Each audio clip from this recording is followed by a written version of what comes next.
Hello students, कैसे हैं आप सब। तो अपने पिछले वीडियो के अंदर हम कंप्लीट डिस्कशन कर चुके हैं न्यूट्रिशन इन ह्यूमन बींग्स को। अगर आपने अभी तक वीडियो नहीं देखा है तो ऊपर आई बटन पे लिंक है, वहां से जाकर के आप देख सकते हैं। अगर आपको याद होगा तो हमने अपने इंट्रोडक्शन वाले वीडियो में इस पूरे चैप्टर लाइफ प्रोसेसेज को 4 पार्ट्स में डिवाइड किया था, जिसमें था न्यूट्रिशन, उसके बाद था रेस्पिरेशन, उसके बाद था ट्रांसपोर्टेशन और उसके बाद था एक्सक्रीशन।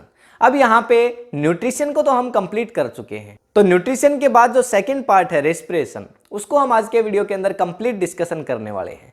अगर इसके अंदर बात करें तो रेस्पिरेटरी सिस्टम को पूरी तरह से डिस्कशन करेंगे और जो एरोबिक रेस्पिरेशन है, अनएरोबिक रेस्पिरेशन है, लैक ऑफ ऑक्सीजन में जो रेस्पिरेशन होता है, ठीक है, इन सभी को कंप्लीट डिस्कशन करेंगे। ठीक है, तो यहाँ पे सबसे पहले अगर हम बात करें तो रेस्पिरेशन जब डिस्कशन करना ही है, सो सबसे पहले किस तरह से आप इसको डिफाइन करेंगे, व्हाट इज रेस्पिरेशन। तो ध्यान से देखिएगा, अभी यहां पे जो मैंने किया, इस सब के बीच जो हुआ, इसी को कहते हैं रेस्पिरेशन। आप चाहें तो इसको 2 पार्ट के अंदर डिवाइड कर सकते हैं। एक तो ब्रीथिंग, श्वास का अंदर लेना और बाहर छोड़ना, या फिर मैं यूं कहूं ऑक्सीजन का अंदर लेना और कार्बन डाइऑक्साइड का बाहर रिलीज कर देना, ये तो क्या हो जाती है ब्रीथिंग। अब इसके बाद वो ऑक्सीजन जब अंदर जाती है बॉडी के अंदर, तो वो क्या करती है, हमारे फूड, जो हमने फूड खाया था, जो खाना हमने खाया था, उसको ब्रेक डाउन करके एनर्जी में कन्वर्ट करने में हमारी हेल्प करती है। तो वो इसका सेकंड पार्ट हो जाता है। तो यहाँ पे हम कह सकते हैं रेस्पिरेशन को डिफाइन करने के लिए, so the process of break down of food to get energy is called respiration.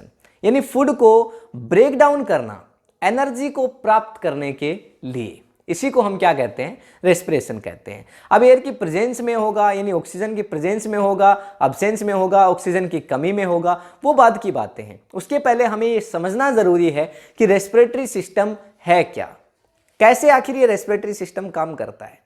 तो हमारे एटमॉस्फेयर में चारों तरफ ऑक्सीजन प्रेजेंट होती है, बहुत सारी गैसेज होती हैं, जिनमें एयर के अंदर आप सभी जानते हैं 21% क्या होती है, ऑक्सीजन होती है। अगर मैं एयर की बात करूं तो एयर में 21% होती है ऑक्सीजन, और उसी एयर के अंदर साथ ही 0.04% होती है कार्बन डाइऑक्साइड।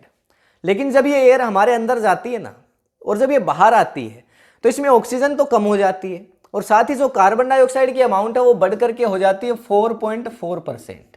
ठीक है, गई कितनी थी, 0.04% गई थी। अब बाहर आई है तो ऑक्सीजन कितनी, कार्बन डाइऑक्साइड कितनी हो गई है, देखिए 4.4 हो गई है। तो ऐसा ही सिस्टम में जाकर के हुआ क्या है। तो सबसे पहले हम एयर को इंटेक कहां से करेंगे, बात यहां से आती है। तो एयर को जो इंटेक हम करते हैं वो करते हैं नोस्ट्रिल्स से। ठीक है, यानी नोज जो हमारे हैं, नोस्ट्रिल्स हैं, उससे हम एयर को क्या करते हैं, इंटेक करते हैं। सबसे पहला पार्ट यहां पे जो नाक है, एयर को इंटेक किया, ठीक है ना, तो यहां से किया। तो ये जो पोर्शन आप देख पा रहे हैं ये क्या है, देखिए नोस्ट्रिल्स हैं। तो नोस्ट्रिल से हम क्या करते हैं, एयर को इंटेक करते हैं। अब एक चीज होती है नसल पैसेज, या फिर आप बोल सकते हैं नसल कैविटी। अब नोस्ट्रिल्स के अंदर एक्चुअल में क्या होता है, तो इसके अंदर आप देखते होंगे छोटे छोटे बाल प्रेजेंट होते हैं, हेयर्स और म्यूकस इसमें प्रेजेंट होता है। और ये जो हेयर और म्यूकस होते हैं, अब ये जो हवा हमारे चारों तरफ घूम रही है बिल्कुल प्योर तो है नहीं, इस हवा के अंदर फिल्टर तो लगे नहीं है कि भैया आप हवा लेंगे और आपके लिए फिल्टर लगा है तो आप प्योर हवा अंदर लेंगे। तो बहुत सारा पोल्यूशन है, बहुत सारे डस्ट पार्टिकल्स हैं। तो हमारे नाकों के अंदर, हमारे नोस्ट्रिल्स के अंदर क्या लगे हुए हैं, हेयर लगे हुए हैं, बाल लगे हुए हैं, म्यूकस है। वो उस एयर को फिल्टर करने का काम करते हैं, उन डस्ट पार्टिकल्स को फिल्टर करने का काम करते हैं। इसलिए कहते हैं कभी भी मुंह से सांस नहीं लेना चाहिए। ठीक है, क्योंकि आप माउथ से हवा अंदर लेंगे, इंटेक करेंगे, क्योंकि माउथ के अंदर कोई ऐसा फिल्टर है नहीं। पर नाक से सांस लेंगे तो एयर फिल्टर होके जाएगी कुछ हद तक, डस्ट पार्टिकल्स और कुछ इंप्योरिटीज आपके नोस्ट्रिल्स में रह जाएंगी, जिसको आप स्नीज जब करते हैं, जब आप छींकते हैं, तो वो जो इंप्योरिटीज है वो बाहर निकल जाती हैं। इसलिए स्नीज करना भी आवश्यक है। अब यहाँ पे देखिए नसल पैसेज, ये जो हिस्सा है आप देख पा रहे होंगे, ये क्या है, यहाँ पे नसल पैसेज है। ठीक है, नसल पैसेज, या फिर आप इसको नसल कैविटी भी कह सकते हैं। जो खाली जगह होती है उसको कैविटी कहा जाता है। जैसे मुंह में जो खाली जगह है बकल कैविटी, नाक में जो खाली जगह है नसल कैविटी। तो ये क्या हो जाएगी आपके पास, नसल पैसेज, या फिर आप इसको नसल कैविटी बोलेंगे। अब देखिए यहाँ पे एक लेयर देख पा रहे होंगे, ये जो नीचे वाला हिस्सा है ना, ये किसका है, माउथ का है। ये जो नीचे वाला हिस्सा है किसका है, माउथ का है। ये जो ऊपर वाला हिस्सा है नोस्ट्रिल्स का है। बीच में ये जो लेयर आप देख पा रहे होंगे रेड कलर की, इसको यहाँ पे देखिए क्या बोला जाता है, इसको बोनी प्लेट कहा जाता है।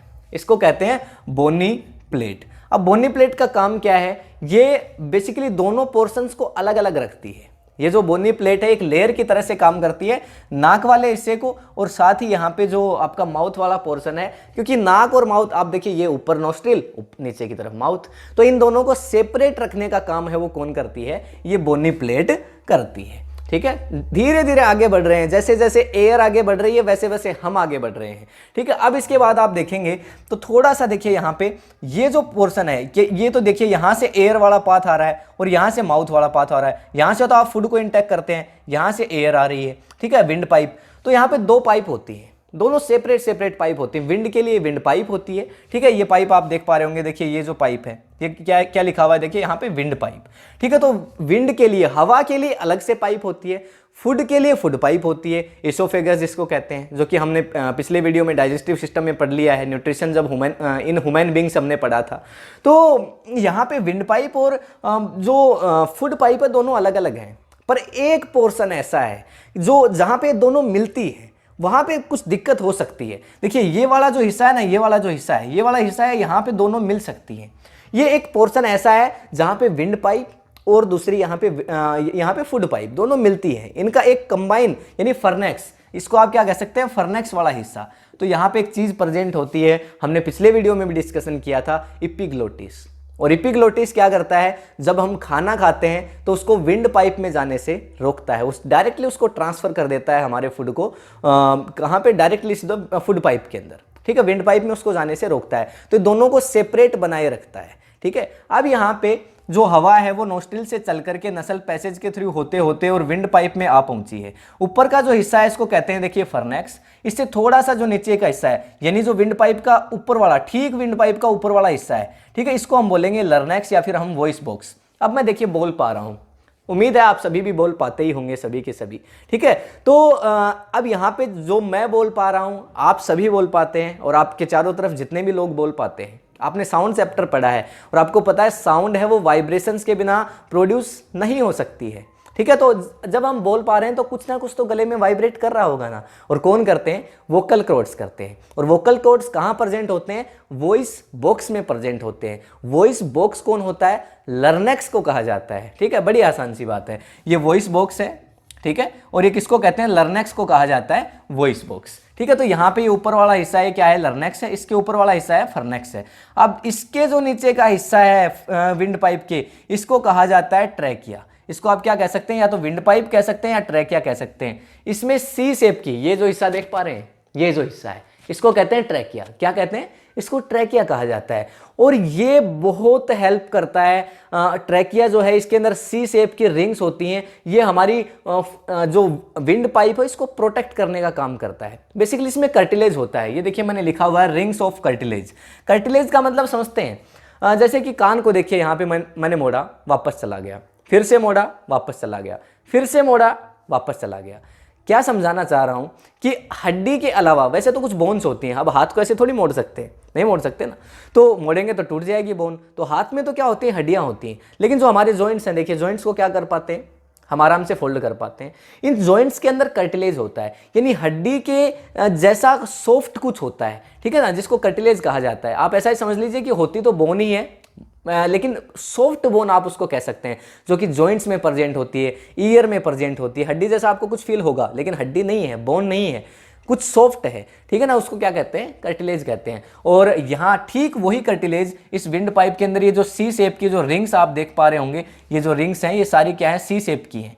ठीक है, इनके अंदर वो जो कार्टिलेज है वो प्रेजेंट होता है। ठीक है, हवा चलते चलते नोस्ट्रिल से नसल पैसेज, फर्नेक्स, लर्नेक्स, विंड पाइप तक आ पहुंची है। वो विंड पाइप, ये वही विंड पाइप है जिसके अंदर सी शेप की रिंग्स होती हैं, और वो जो रिंग्स हैं वो किससे बनी होती हैं, कार्टिलेज से बनी होती हैं। ठीक है, जिसको ट्रैकिया भी कहा जाता है। ठीक है, तो लर्नेक्स के नीचे वाला हिस्सा है फिर विंड पाइप है। अब इसके बाद देखिए टाइम आ गया है इस विंड पाइप को डिवाइड करने का। तो देखिए दो पार्ट के अंदर डिवाइड हो जाती है, क्योंकि हमारे पास लंग्स हैं वो कितने हैं, दो हैं। एक ये लंग हो गया, ये दूसरा लंग हो गया। अब ये जो लंग है ना, ये बहुत बड़े होते हैं साइज में। आपको देखने पे तो कैसा लगेगा, बहुत छोटे छोटे लंग्स हैं, लेकिन अगर इन लंग को क्या किया जाए, अनफोल्ड किया जाए। ठीक है, जैसे चद्दर को फोल्ड करके रख देते हैं छोटी सी हो जाती है, लेकिन चद्दर को जब अनफोल्ड करते हैं बहुत दूर में फैलती है। वैसे ही अगर इन लंग को अनफोल्ड किया जाए ना, तो एक टेनिस कोर्ट जितना होता है उतना यहाँ पे इनका एरिया है वो आपको दिखाई देगा। समझ रहे हैं एक टेनिस कोर्ट कितना बड़ा होता है, ठीक है, टेनिस का पाला जो होता है, ठीक है, उतना एक लंग फैल जाएगा आपका, इतना बड़ा एक लंग होता है, ठीक है ना, दूसरा लंग भी इतना ही बड़ा होता है, ठीक है। तो इतना सारा बड़ा सारा एरिया और छोटा सा फोल्ड करके वो लेयर्स पे लेयर, लेयर्स पे लेयर, लेयर्स पे लेयर, इस तरह से ये लंग बने होते हैं, ठीक है ना। तो लंग्स का बड़ा एक अपना इंपॉर्टेंट रोल है रेस्पिरेटरी सिस्टम के अंदर। जैसे ही आपने हवा को अंदर लिया क्या होगा, फैल जाते हैं लंग्स फैल जाते हैं। जैसे आपने हवा को छोड़ा लंग्स क्या होते हैं, कॉन्ट्रैक्ट होते हैं, एक्सपैंड कॉन्ट्रैक्ट, एक्सपैंड कॉन्ट्रैक्ट, ये चलता रहता है लंग्स के साथ। तो अब जो हवा आएगी वो विंड पाइप से होते हुए आएगी और दो पार्ट्स में डिवाइड हो जाएगी ये जो विंड पाइप है, जिनको आप बोलेंगे ब्रोंकाई। क्या बोलेंगे, ब्रोंकाई। देखिए यहां पे मैंने लिखा हुआ है ब्रोंकाइल्स, ठीक है। अब जहां पे ये जो आप देख पा रहे हैं ये जो पाइप है यहां से डिवाइड हुई है, इन दोनों पाइप को तो कहा जाता है ब्रोंकाई। और अब ये जो ब्रोंकाई है, देखिए ये पाइप है, पहले यहां से एक पार्ट, ये दूसरा पार्ट, और फिर ये वाला जो पार्ट है देखिए 1 2 3 4 5 ऐसे बहुत सारे पार्ट में डिवाइड हो गया है। ये जो एक ब्रोंकाई थी ये बहुत सारी छोटी छोटी छोटी छोटी पाइप में लंग के अंदर जाके डिवाइड हो गई है। देखिए यहां पे आई थी और लंग में जाकर के बहुत सारे पार्ट में डिवाइड हो गई, ठीक है। अगर यहां पे इसमें देख लीजिए, ये यहां पे इसमें गई थी, इसमें जाके बहुत सारी पार्ट्स में डिवाइड हो गई है। यानी जो पहले तो ये क्या थी, ब्रोंकाई थी, ठीक है। अब ये जब छोटे छोटे पार्ट्स में डिवाइड हो चुकी है तो इसको कहा जाएगा ब्रोंकाइल्स। इसको क्या कहा जाएगा, ब्रोंकाइल्स। ये प्लूरल, बेसिकली आप ये प्लूरल वर्ड है। प्लूरल यानी आप क्या, प्लूरल किसको बोलते हैं, जब दो या दो से ज्यादा चीजें होती है तो उनको प्लूरल कहा जाता है। तो यहाँ पे बहुत सारी पाइप्स हो चुकी हैं, इसलिए मैं इनको क्या बोल रहा हूँ, ब्रोंकाइल्स बोल रहा हूँ। अब ये जो ब्रोंकाइल्स हैं इनके आप देखिए यहाँ पे ये जो एक छोटी छोटी शेप देख पा रहे होंगे, ये देखिए बैग की जैसी स्ट्रक्चर, ये देखिए। तो ये छोटे छोटे क्या होते हैं, एयर सैक होते हैं। क्या होते हैं, एयर सैक। सैक का मतलब होता है छिद्र। तो छोटे छोटे एयर सैक होते हैं जिनको कहा जाता है एल्विलोई, ठीक है। तो एल्विलोई बेसिकली क्या है, मैंने अभी अभी आपको बताया था कि ये जो लंग हैं अगर इनको अनफोल्ड करेंगे टेनिस कोर्ट जितने बड़े हो जाएंगे, ठीक है। तो अब एक बड़ा सा टेनिस कोर्ट है समझिए, ठीक है, उसके ऊपर ये लंग बिछा हुआ है और छोटे छोटे छोटे छोटे क्या है, इसमें एयर सैक है। इतना बड़ा सरफेस एरिया, छोटे छोटे छिद्र हैं, सारी हवा है वो जो आ रही है, ये जो हवा अब यहां से आ रही है ना, इस हवा में यहां से जो एयर गई है, भाई यहां से जो एयर गई है उस एयर के अंदर क्या प्रेजेंट है, आपको पता है उस एयर के अंदर ऑक्सीजन है। उस एयर के अंदर क्या प्रेजेंट है, ऑक्सीजन है, हाई अमाउंट में ऑक्सीजन है। अब ये ऑक्सीजन नोस्ट्रिल से नसल पैसेज, फिर फर्नैक्स, लर्नैक्स, विंड पाइप, ब्रोंकाई, ब्रोंकाइल्स और फिर उसके बाद एल्विलोई, यहां तक लंग्स तक आप पहुंची है। और ये जो नीचे आप हिस्सा देख पा रहे हैं इसको बोलते हैं डायफ्राम। तो डायफ्राम पे क्या करते हैं, लंग्स हैं वो रेस्ट करते हैं आराम से, इस पे बैठे रहते हैं। जैसे हवा अंदर आती है यहां पे फैल जाते हैं, रेस्ट इन्हीं पे करते हैं, दोबारा से आकर के इन्हीं पे रेस्ट करने लगते हैं, डायफ्राम पे। ये जो हिस्सा है ना इसको क्या बोलते हैं, डायफ्राम बोलते हैं। इसके ऊपर जो हमारे लंग्स हैं वो आराम से क्या करते हैं, रेस्ट करते हैं। एक चीज और होती है यहाँ पे तो ये हमने जो पोर्शन उसको थोड़ा खोल के रखा है। अगर इस लंग के ऊपर की तरफ की अगर बात करें तो रिब केज होती है, इस तरह से क्या होते हैं, रिब केज होती है, ठीक है, हड्डियां होती हैं, ठीक है, जो इसको लंग को प्रोटेक्ट करती है। मान लो किसी ने आपको पंच मारा, मुक्का मारा, आकर के सीधा लंग को लग गया, भाई लंग तो क्या है, सॉफ्ट चीज है। अगर इस लंग को सीधा अगर किसी ने पंच कर दिया तो क्या होगा, पंचर हो जाएगा बेचारा लंग। तो इसको प्रोटेक्ट करने की जरूरत है, ठीक है। तो इसके लिए क्या होते हैं, रिब केज होती हैं इसके बाहर की तरफ, इस तरह से क्या होते हैं, इसके बाहर की तरफ रिब केज होती हैं, हड्डियां होती हैं चारों तरफ। जो इनको एक्सरे वगैरह कभी खिंचवाया होगा आपने तो उसके अंदर आपको रिब केज है वो साफ साफ नजर आती हैं, ठीक है। तो वो जो रिब केज हैं वो हमारे लंग को प्रोटेक्ट करने का काम करती हैं। साथ ही एक चीज और बची है यहाँ पे, ये देखिए यहाँ पे मैंने लिखा हुआ है प्लूरा। तो ये क्या होती है, सरफेस होती है, एक जो सरफेस होती है लंग के बाहर की तरफ, इस पे भी होगी, इस पे भी होगी, इसको कहा जाता है प्लूरा, ठीक है, इसको प्लूरा कहते हैं।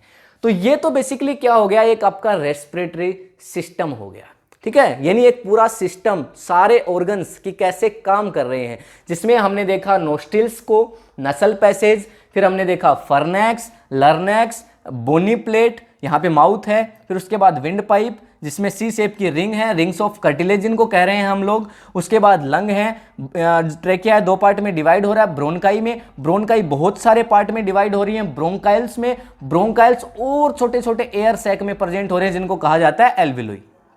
ठीक है, जिनको हम एल्विलोई बोल रहे हैं, छोटे छोटे छिद्र होते हैं जिनको एल्विलोई कहा जाता है। अब इनका काम क्या है ये तो हम आगे समझेंगे ही। अब यहां से आई है ऑक्सीजन, ऑक्सीजन लंग के अंदर इंटर कर चुकी है। अब इसके आगे होगा क्या, अब ये जो ऑक्सीजन है इसको किसी भी तरह से ब्लड को, अब ट्रांसपोर्ट के लिए कौन है, आगे जब हम पढ़ेंगे ट्रांसपोर्टेशन में पूरी तरह से, तो इस ऑक्सीजन को हमारा जो ब्लड है वो सभी सेल तक लेकर के जाएगा। हमारी बॉडी किससे बनी है, basic unit of life is called cell. हमारी पूरी बॉडी छोटी छोटी छोटी छोटी सेल से मिलकर बनी है। सेल से टिश्यू बनता है, टिश्यू से ऑर्गन्स बनते हैं, ऑर्गन से सिस्टम बनता है, respiratory system, excretory system, reproductive system, तरह तरह के सिस्टम।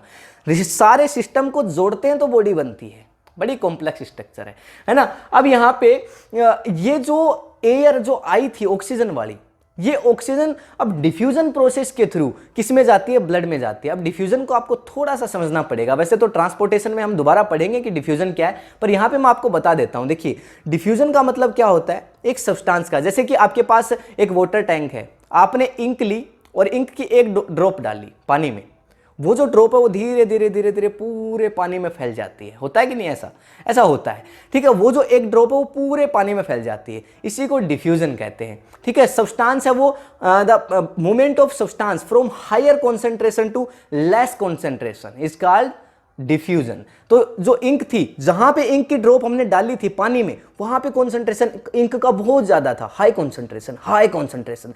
बाकी पानी में इंक नहीं थी, मतलब लेस कॉन्सेंट्रेशन था। लेकिन वो जो इंक थी वो धीरे धीरे धीरे धीरे सारे पानी में फैल गई, मतलब हाई कॉन्सेंट्रेशन से लेस कॉन्सेंट्रेशन की तरफ चली गई। मतलब कोई भी जो चीज होती है, केमिस्ट्री में हम पढ़ते हैं कि हाई कॉन्सेंट्रेशन से कहां की तरफ फैलती है, लेस कॉन्सेंट्रेशन की तरफ जाती है। हवा भी कहां फ्लो करती है, high pressure to low pressure. Temperature, heat कहां से कहां फ्लो करती है, high temperature to less temperature. तो यहां पे इससे आप समझ सकते हैं कि जो डिफ्यूजन है उस प्रोसेस में भी क्या होता है, यहां पे लंग के अंदर बहुत सारी ऑक्सीजन है, बहुत ऑक्सीजन है, लेकिन ब्लड में तो ऑक्सीजन की कमी है। तो इसके लंग के चारों तरफ क्या है, सेल हैं बहुत सारी, और वहां पे ब्लड भी होगा। ठीक है, अब ब्लड के लिए अलग से कैपिलरीज होती हैं। ब्लड में हीमोग्लोबिन एक पिगमेंट होता है जो ऑक्सीजन को ट्रांसपोर्ट करता है। ठीक है, अब ब्लड के अंदर सारी ऑक्सीजन डिसोल्व हो गई है डिफ्यूजन के थ्रू, क्योंकि लंग में बहुत ऑक्सीजन है, पर इसके आसपास जो ब्लड है उसमें ऑक्सीजन है ही नहीं, उसमें ऑक्सीजन ही नहीं है। तो ये सारी ऑक्सीजन ब्लड में चली गई है। अब ब्लड में आपको पता है आरबीसीज होती हैं, डब्ल्यूबीसीज होती हैं, प्लाज्मा होता है, प्लेटलेट्स होती हैं, RBC, red blood corpuscles, red blood cell, उनके अंदर एक पिगमेंट होता है जिसको हम बोलते हैं हीमोग्लोबिन, और जिसका कलर कैसा होता है, रेड होता है। और उसी रेड कलर की वजह से ब्लड का कलर भी कैसा होता है, रेड होता है। लेकिन इस हीमोग्लोबिन का एक और काम होता है रेड कलर के अलावा, ये ऑक्सीजन को सारे सेल तक ट्रांसपोर्ट करता है। भाई हमारी बॉडी में कहीं भी चिरोगे ना तो ब्लड निकलेगा, हर जगह पे हमारी बॉडी में ब्लड है वो फैलता है, घूमता रहता है। साथ अब ब्लड है वो अकेला ब्लड, ये चारों चीजों से मिलकर बना है, आरबीसी, डब्ल्यूबीसी, प्लाज्मा, प्लेटलेट्स। तो आरबीसी भी घूम रही है, जब आरबीसी घूम रही है तो उसमें हीमोग्लोबिन भी घूम रहा है, और हीमोग्लोबिन किसको ट्रांसपोर्ट कर पाता है, ऑक्सीजन को ट्रांसपोर्ट। तो इसका मतलब पूरी बॉडी में ऑक्सीजन भी घूम रही है। अब ऑक्सीजन हमारी बॉडी के अंदर तक जा पहुंची है, कार्बन डाइऑक्साइड कैसे बनेगी, तो इसके लिए हमें रेस्पिरेशन प्रोसेस को अब समझना पड़ेगा। तो अगर मैं बात करूं रेस्पिरेशन की, तो आपका 3 टाइप से रेस्पिरेशन आपके सिलेबस में अवेलेबल है। पहला aerobic, the break down of food in the presence of oxygen to get energy is called aerobic respiration, यानी फूड का ऑक्सीजन की प्रेजेंस में तोड़ना एनर्जी के लिए, एरोबिक कहते हैं। The break down of food in the absence of oxygen, absence of air to get energy is called anaerobic respiration, oxygen की अब्सेंस में तोड़ना, एनारोबिक। एक होता है लैक ऑफ ऑक्सीजन, जब हम भाग रहे होते हैं, दौड़ रहे होते हैं, हमारी मसल्स में पेन होता है बॉडी की। आप जब दौड़ते हैं तो हाफते क्यों हैं, जब आप दौड़ेंगे एक्सरसाइज करेंगे तो हाफने लग जाते हैं। आपकी बॉडी में ऑक्सीजन की कमी हो गई है, तो जल्दी से आप ऑक्सीजन की सप्लाई को पूरा करते हैं। ऑक्सीजन की सप्लाई को क्या करते हैं, पूरा करते हैं, हाफ करके ऑक्सीजन की सप्लाई को पूरा करते हैं जल्दी ऑक्सीजन की कमी में। लेकिन एनर्जी तो हमारी बॉडी यूज कर ही रही है। भाई हमारी बॉडी में ऑक्सीजन की कमी हो गई है, हम दौड़ रहे हैं, लेकिन एनर्जी की जरूरत तो है, तो वहां पे रेस्पिरेशन तो होगा, लेकिन ऑक्सीजन की कमी के अंदर होगा, लैक ऑफ ऑक्सीजन जिसको कह दिया जाता है। तो यहां पे देखिए पहला पॉइंट यहां पे हमने लिखा है कि ग्लूकोज है। भाई प्लांट्स भी क्या करते हैं, ग्लूकोज बनाते हैं। तो यहां पे ग्लूकोज है वो साइटोप्लाज्म के अंदर, सेल के 3 पार्ट होते हैं, याद होगा आपको, सेल के 3 पार्ट होते हैं।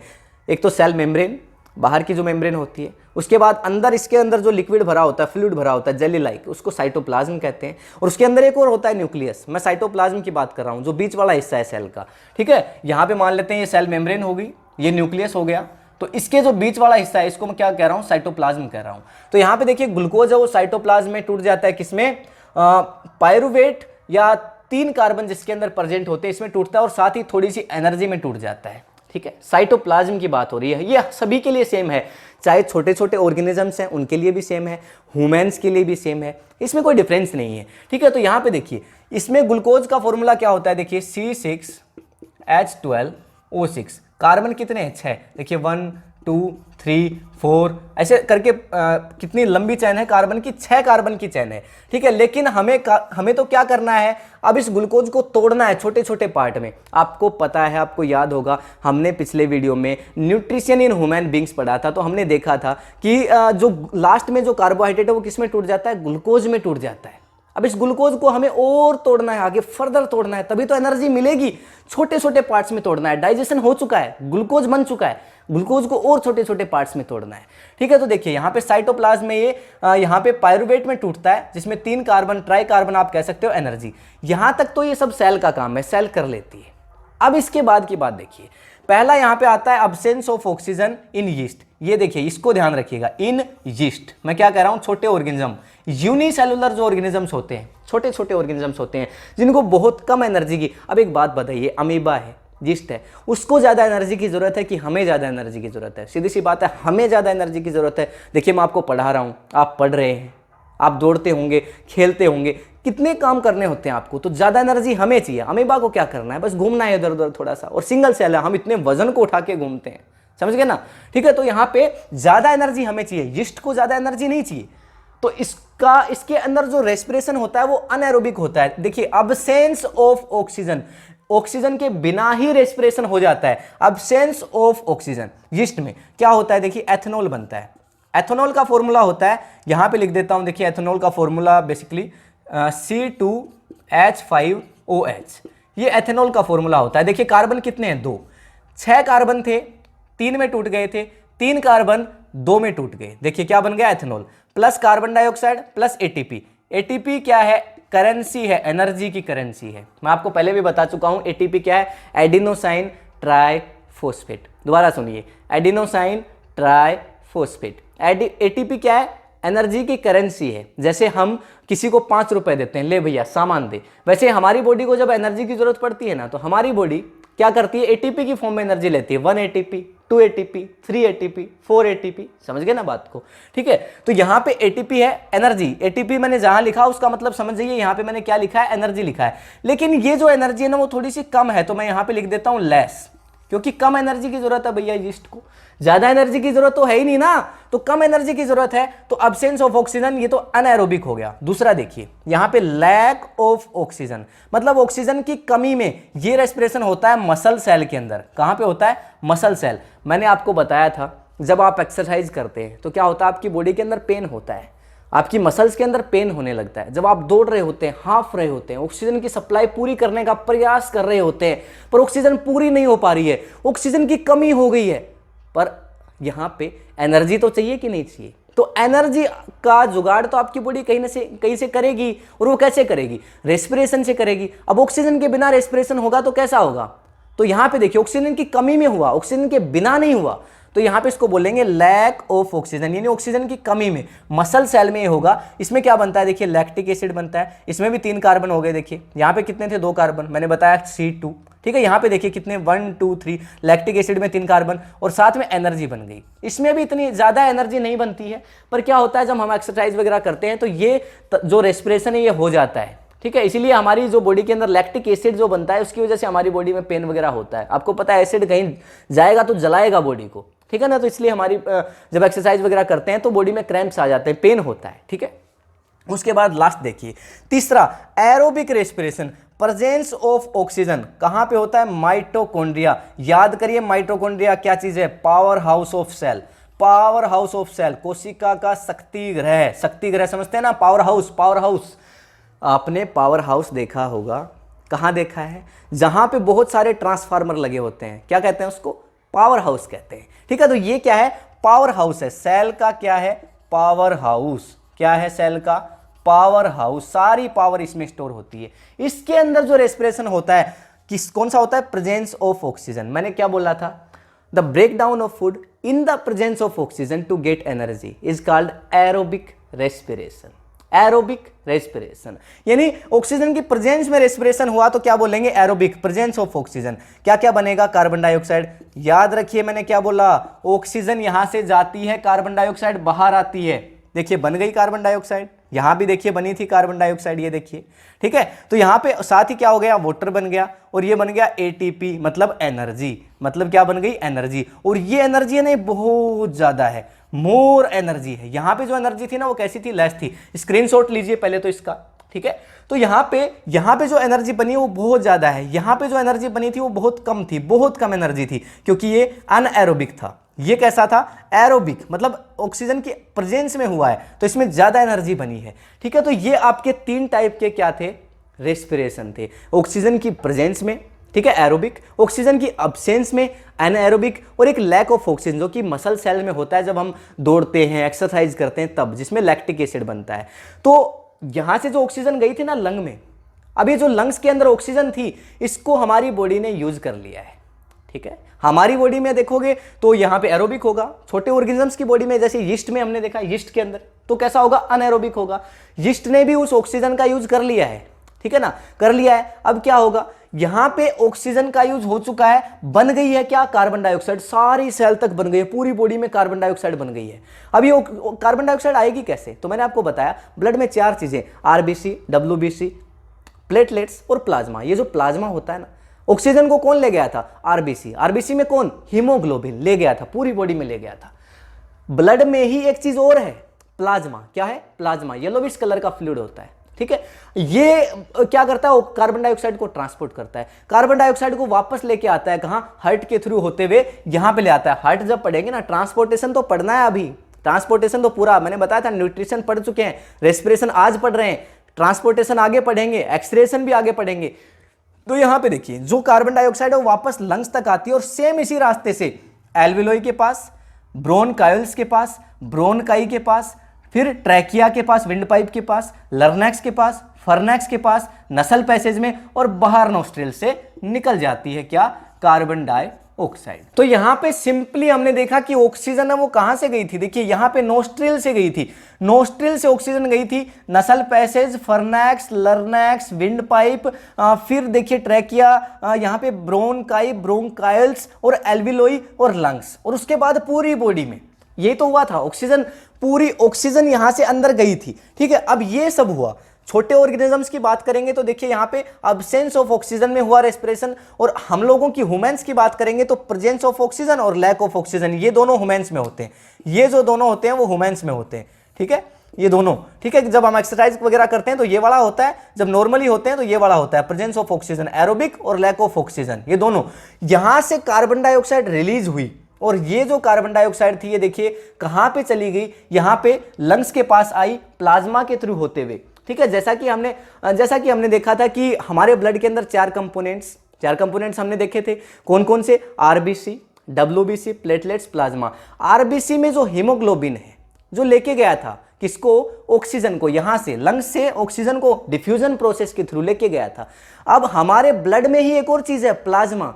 वो जो प्लाज्मा है वो सारी बॉडी के अंदर कार्बन डाइऑक्साइड जो बनी है, पूरी बॉडी में जो कार्बन डाइऑक्साइड बनी है उसको निकाल करके लाता है, ट्रांसपोर्ट करके लाता है कार्बन डाइऑक्साइड को, ठीक है ना, कार्बन डाइऑक्साइड को ट्रांसपोर्ट करके लाता है, और किसको दे देता है, लंग्स को दे देता है, ठीक है। और लंग्स से जो सेम जो प्रोसीजर होता है, देखिए यहां पे एल्वियोलाई, फिर ब्रोनकाइल्स, फिर ब्रोनकाई, फिर ट्रैकिया, लर्नैक्स, फर्नैक्स, नसल पैसेज और नोस्ट्रिल, बाहर निकल गई कार्बन डाइऑक्साइड। ऑक्सीजन गई थी यहां से लंग्स में गई, ये सब हुआ, उसके बाद कार्बन डाइऑक्साइड यहां पहुंची, और यहां से इसी रास्ते से कार्बन डाइऑक्साइड बाहर आ गई, समझे। ऑक्सीजन अंदर गई थी, कार्बन डाइऑक्साइड बाहर आ गई।